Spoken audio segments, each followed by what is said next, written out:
こんにちは、レイムです。マリサだぜ。OOTP26FA 補強禁止縛りシリーズの11回目だよ。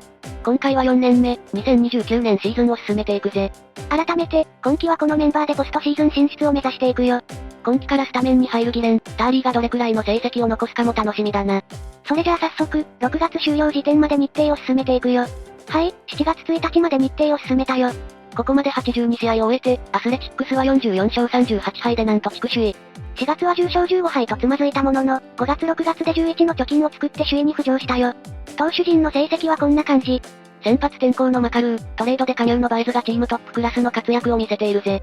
あと投手陣で言うと、開幕からクローザーを務めていたバキスタが肘靭帯再建手術を受けて、全治1年。今シーズンの復帰は絶望となったぜ。あとは開幕ローテーションに入っていたトールが不調でトリプル A に降格。代わりにペティ、クローニンの2人が MLB 昇格を果たしているよ。リリーフに回ったアーノルドもいまいちな成績だな。今は投手が足りていないからロースターに残しているけど、ウェーバーなどからいいリリーフが補充できたらマイナーに落とそうと思っているよ。続いては野手陣。まずはなんといっても、カーツがとんでもない成績を残しているな。まだシーズン半分の段階ですでに55.3。OPS1155、WRC プラス211とあまり見たことのないくらいの好成績で、三冠王も視野に入っているよ。このままいけばリーグ MVP を受賞しそうな状況だぜ。あとは、今季から MLB デビューのギレンも52.8の好成績。去年のトリプル A での活躍そのままに、MLB でも主力として定着しているな。それから、バトラーやシンプソンの怪我もあり、一昨年にレイズからウィルソンとのトレードで獲得したアイザックを昇格。ここまで OPS829、WRC プラス137とまずまずの成績を残しているぜ。ここまでのチーム野手号がリーグ1位、投手号が9位と、野手陣がチームを引っ張っている感じだよ。後半戦でもう少し投手陣が状態を上げてくれれば、このまま地区優勝も見えてくるな。ということで続いてはドラフトへ。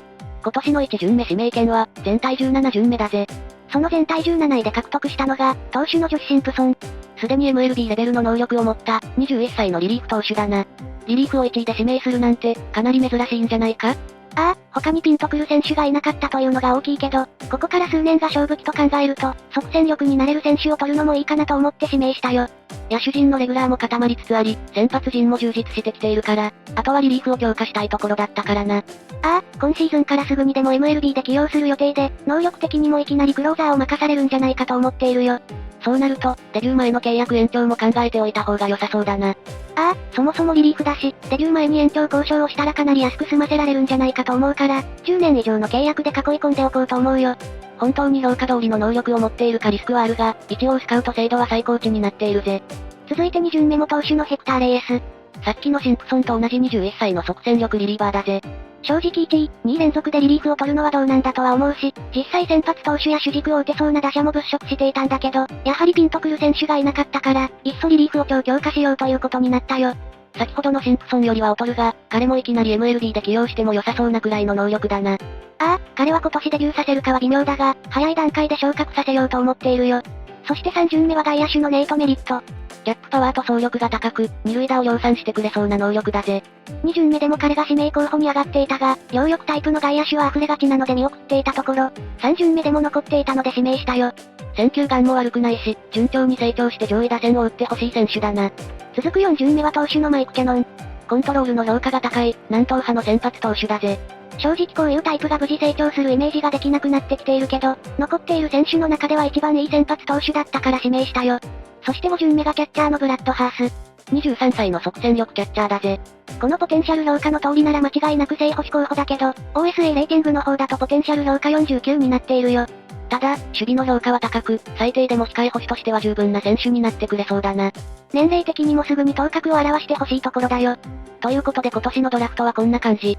もちろん将来のエース候補や司法候補を獲得できればよかったけど、課題のリリーフ陣で、即戦力になってくれそうな選手を2人取れたのは良かったと思っているよ。2年前の全体1位指名で、チーム内トッププロスペクトのアルバレスも、あと数年で MLB までたどり着きそうだし、ここから5年くらいの間に世界一になってしまいたいところだな。そうだな、アルバレスについては今季 WA でかなり苦しんでいて、能力もなかなか上がってこないのも心配だけど、ここから数年が勝負になるのは間違いないと思うよ。ということでドラフトはこの辺にして、続いてはトレードデッドラインへ。7月末まで日程を進めて、アスレチックスは現在地区2位。地区首位の座は譲ったものの、ワイルドカード争いでは4ゲーム差リードしているよ。これまで何度も言っているが、通常プレイならプロスペクトを何人か放出して一気にチーム強化したいところだな。これがこの縛りの辛いところだよ。そして、トレードデッドラインより前に補強を敢行。まずはマリナーズから DFA されたチャーリー・ベイレンソンを獲得。彼はオーバーオール46のリリーフ投手。今季はマリナーズで6試合に登板して防御率 9.72 と散々な内容。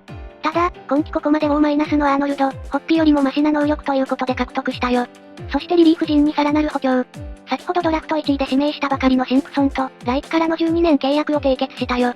まだマイナーでも1試合しか投げていない投手と12年とは、思い切ったな。ああ、ただチームオプションをつけている最後の2年を除けば、最大でも年俸548万ドルと、ちゃんとクローザーを務めてくれるという前提であれば安価な契約になったと思うよ。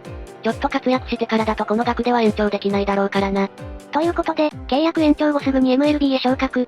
クローザーとして起用され、トレードデッドラインまでにすでに3セーブを挙げているよ。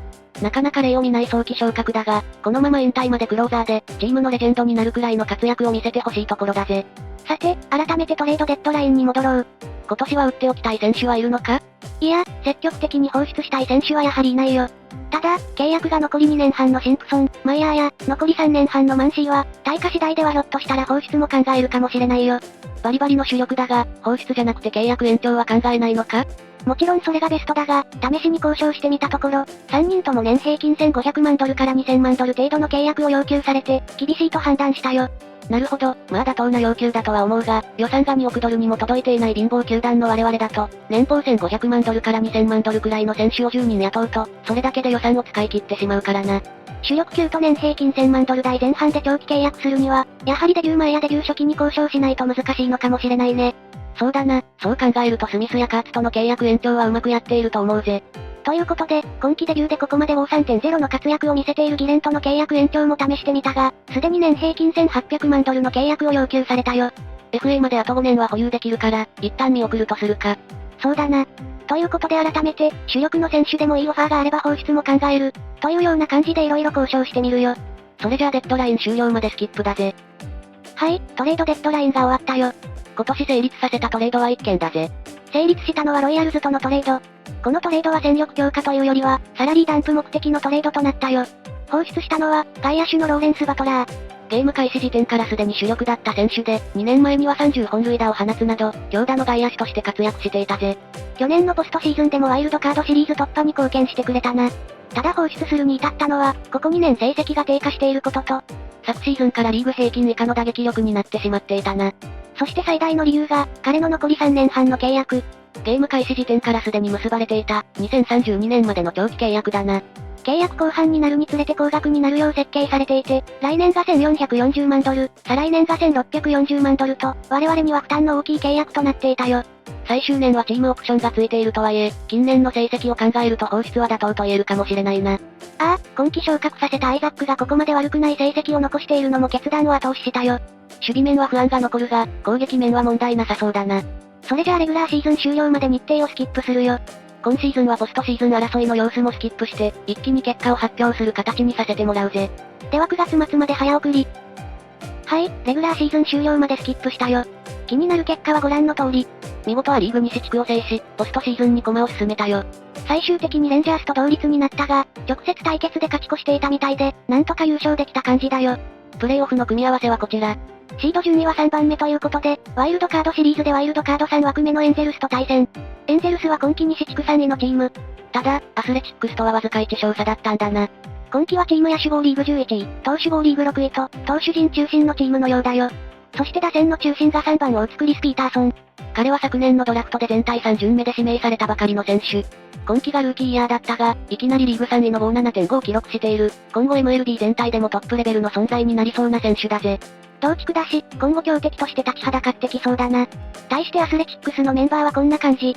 シーズン終盤に、主力のバイズ、バリオスらが怪我で離脱しているぜ。ワイルドカードシリーズの先発はマイヤーズ、マカルー、メナで臨むよ。それじゃあ、試合を進めていくよ。1戦目は4対3で勝利。2戦目も勝利して、2連勝で突破を決めたよ。続くディビジョンシリーズでは、アリーグ中地区王者のタイガースと対戦。今季のタイガースは88勝74敗で地区優勝。野手防がリーグ3位、投手防がリーグ5位と、バランスの取れたチームだよ。メンバーを見ても、飛び抜けた選手こそいないが全体的に成績のいい選手が並んでいるな。では、ディビジョンシリーズ開幕。初戦は6対3で勝利。2戦目は敗戦で1勝1敗のタイに。移動日を挟んだ3戦目は、見事サヨナラ勝ちでシリーズ突破に王手。そして4戦目。なんと17対4の大勝で、リーグチャンピオンシップシリーズへの進出を決めたよ。シリーズ MVP はマンシー。紹介はしていなかったが、ワイルドカードシリーズの MVP もマンシーだったぜ。ここまでの6試合で、OPS1360、防 0.7 の大活躍を見せているよ。ということで次はリーグチャンピオンシップシリーズ。これに勝てばいよいよワールドシリーズ進出となるよ。対戦相手は、ワイルドカードから勝ち上がったレッドソックス。今季はリーグ最多の97勝を挙げたオリオールズをスイープして勝ち上がってきているぜ。そのレッドソックスのチーム情報はこちら。ワイルドカードからの勝ち上がりではあるものの、アリーグ2位の89勝を挙げているチームだぜ。チーム成績を見ると、野手棒はリーグ12位で投手棒がリーグ1位と、完全に投手陣中心のチームとなっているよ。それでは ALCS の開幕。初戦は5対6で敗戦。2戦目は6対2で勝利して対2。移動日を挟んだ3戦目は、2対4で敗戦。続く4戦目も敗れて、王手をかけられたよ。さて、負ければ敗退の第5戦は、7対3で勝利し、再びホームラスベガスへ。勢いのまま6戦目も勝利し、逆王手。ということで、勝った方が突破の最終戦へ。最後は1対4で敗れ、今季の戦いはここまでとなったよ。あと1勝でワールドシリーズだったんだが、惜しかったな。ああ、ただ目標の世界一達成への道筋が確かに見えてきているぜ。今の主力が最初に FA になるのは2年後だから、ここから2年のうちに世界一になってしまいたいところだな。その後のワールドシリーズはレッドソックスが4勝2敗で制し、見事世界一に輝いたよ。では最後に各選手の成績を振り返って終わりにしよう。まずは投手。今季から先発に転向させたマカルーが投手陣トップの 52.8 をマーク。また、トレードで今季から加入したバイズが、途中怪我で離脱したものの、137イニングを投げて防御率 2.76、14勝とエース級の活躍。他にもマイヤーズ、メナ、スミスといった先発陣が、苦しんだ時期はありながらも 52.0 前後をマークするなど、今季は先発陣の安定感が目立ったよ。リリーフ陣では、ルール5ドラフトで獲得したローソンが、45試合、58.1イニングを投げて防御率 1.39 の大活躍。また、今季のドラフト1位で、異例の早期昇格を果たしたシンプソンは、昇格後すぐにクローザーとして起用され、25試合で防御率 2.13、15セーブを記録したよ。後半戦に向けて、まさに大当たりの補強だったな。一方で、アーノルドはリリーフに回り棒 -0.8。そしてピーターソンはトリプル A で防御率 7.19 と、自前の若手投手を育てられていない状況だよ。ポテンシャル評価も下がっていて、育成失敗と言える感じかもな。そもそも指名自体が失敗だった可能性もあって、今後はドラフト時点である程度現在能力が高い、大学生の投手を指名するのがいいんじゃないかと思い始めているよ。では続いては野手陣の成績。その前に、何やら夏にはいなかった名前があるな。ああ、実は去年のオフにトレードで放出していたボルテが、8月にレイズから DFA されていたから獲得していたよ。バイズとのトレードで放出したんだったよな。ああ、だから先発の柱のバイズを実質タダで獲得できたことになったよ。今季はレイズで107試合、OPS676、防 1.0 の成績。この成績でも DFA されるのかって感じだったけど、とにかく夏に放出したバトラーの穴を埋めるには最適の補強になったよ。では改めて野手成績の紹介。チームトップの棒を記録したのは今年もカーツ。後半戦はやや成績を落としたものの、47本塁打、140打点、OPS1016 の活躍で、棒はリーグ4位の 7.5 をマークしたぜ。間違いなく今季のチーム MVP だよ。あとはマイヤー、ギレン、シンプソンが棒 3.0 以上と大きな貢献。中でもギレンは、ルーキーイヤーからいきなり棒 4.4 の大活躍。彼はウィルソンとのトレードでレイズから獲得した選手だが、同じトレードで獲得したバリオス、アイザックも今季は好成績を残していて、あのトレードは大成功になったな。一応ウィルソンも、移籍後の2年間は棒3以上を安定して残しているが、対価3人の今季の合計棒が 7.7 で、かつ3人とも残り5年から6年保有可能であることを考えると、いいタイミングでトレードに出せたという感じだな。あとはもう一人のルーキーのターリーも、センターのレギュラーに定着したな。打撃成績はまだまだこれからという感じだがそこまで悪い成績ではなく、若干不安だった守備面でもプラスの貢献をしてくれていて、今後長くセンターを任せられそうだよ。不安があるとすれば、マイヤー、シンプソンの保有期間があと2年しかないことか。ああ、この動画の中でも触れたが、どちらも契約延長するとすればかなり高額になりそうで、トレードも視野に入れながら今後進めていくよ。ただ、世界一が現実的に見えてきている状況だから、よほどの対価をもらえない限りは無理に放出することもないんじゃないか？ああ、いい対価が得られそうになければ、FA まで使い切ることも想定しているよ。最後にチーム成績。今季は総得点がリーグ5位、そして失点はリーグ最小と、投手陣がめちゃくちゃ頑張った1年だったよ。投手王はリーグ9位だったから、守備陣の貢献と若干の上振れもあったかもしれないけど、ずっと課題だった投手陣が良くなってきているな。ということで、今回はここまでにするよ。次回は4年目、2029年のオフシーズンを進めていくぜ。世界一になればすぐこの企画を終わらせるかどうかは検討中だが、次にやりたい縛りも浮かんでいるので、ここから数年でのクリアを目指して頑張るよ。あんまり先の話をすると、痛い目を見るかもしれないぞ。おっと、そうだな。まずは目の前のセーブデータを一生懸命プレイしていくよ。もし次回も見たいと思っていただけた方は、チャンネル登録と高評価をよろしくお願いします。コメントで感想や意見もお待ちしています。それじゃあ、ご視聴ありがとうございました。